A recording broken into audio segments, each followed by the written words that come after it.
Bonjour, cette vidéo correspond à la partie annexe du poly de cours sur la notion de force équivalente.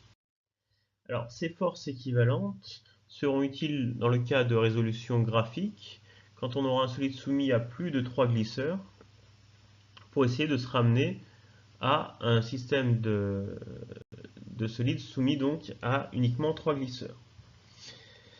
Donc, on se place a priori dans un problème plan, puisque nous allons utiliser ces méthodes dans le cas de résolution graphique, et nous chercherons à déterminer le glisseur équivalent à deux autres glisseurs. Donc le premier cas de figure est le cas de deux forces qui sont séquentes, donc un solide soumis à deux glisseurs par exemple en A et en B, donc les efforts F1 et F2 qui ne sont pas parallèles.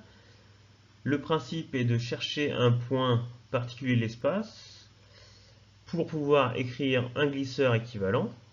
Et donc ce point particulier de l'espace sera le point auquel la somme des moments sera nulle.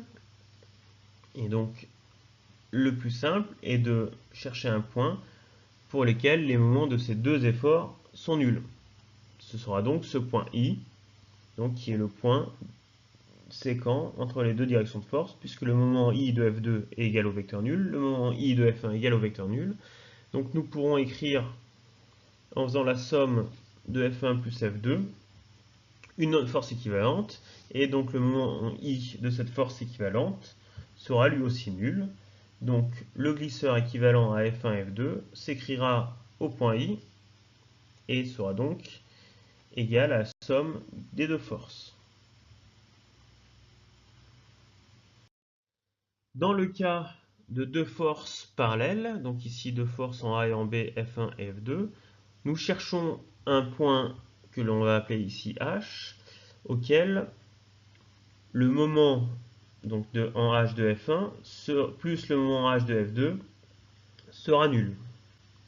Donc pour cela, nous allons utiliser le théorème de Thalès et donc inverser les efforts F1 F2, prendre l'opposé par exemple de F2, tracer le triangle en traçant donc la droite passant par l'extrémité des deux vecteurs, et nous allons obtenir le point H. En effet, le rapport des côtés HA sur HB est égal au rapport des côtés F2 sur F1 dans notre triangle, ce qui va nous permettre de dire que le bras de levier HA fois la force F1 sera égal au bras de levier HB fois la force F2.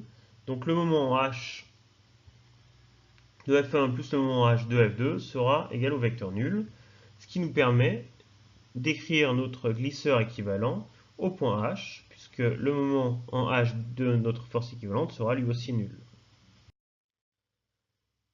Si les deux forces sont de sens opposé, la méthode est la même, donc nous cherchons toujours ce point H pour écrire la somme des moments nuls. Donc nous inversons les deux efforts, nous prenons l'opposé de l'un, nous traçons la droite donc par l'extrémité des deux vecteurs force, et donc encore une fois nous avons une relation de proportionnalité entre HA et HB et F2 et F1. Donc la somme des moments en H sera égale au vecteur nul. Et donc nous pouvons écrire notre glisseur équivalent comme étant la somme des deux forces au point H. Voilà, c'est tout pour ces deux méthodes pour déterminer une force équivalente, donc pour des forces concurrentes ou bien des forces parallèles.